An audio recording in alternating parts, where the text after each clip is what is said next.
如果話以發聲學嚟計呢，咁當然你講得啱啦。但係喺實際使用嚟講呢，其實係冇乜所謂嘅嚇，因為嗱，我諗好多人都知道日本人係點樣玩 Hi-Fi 㗎啦。佢哋好中意玩一對好大型嘅喇叭，就喺一個細嘅環境裏面玩嘅。咁亦都由於佢哋住屋嗰個原因咧，可能係搬喺閣樓玩嘅。咁佢哋玩一對好大嘅喇叭，嗰對喇叭仲要擺喺地下，咁坐喺榻榻米度聽。咁係咪欣賞唔到音樂呢？其實都冇乜關係。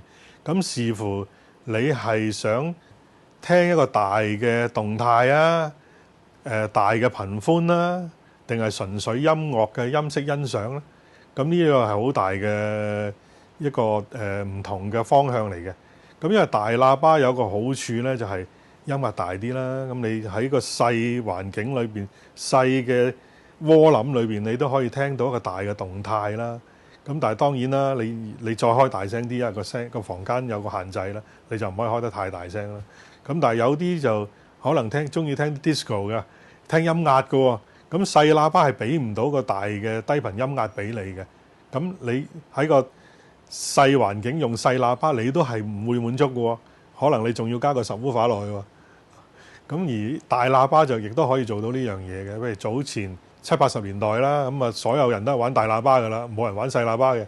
因為當其時賣音響嘅時候，就一個大機箱上面揭蓋一個唱盤，咁側邊擺住兩隻好大型嘅喇叭，咁一套埋嘅。咁基本上好多人都喺甚至乎寫字區裏邊咧，好細地方，喺個上格床度擺一個喇叭，咁就喺下格床度擺個喇叭，喺個櫃頂咁啊擺個音響嘅 Hi-Fi 個黑膠盤喺上邊。咁係唔係欣賞唔到音樂呢？都唔係嘅。中意呢條片記得 like、comment 同埋 share， 最重要係訂閱我哋聲色犬貓俱樂部。希望下條片繼續見到你啦，拜拜。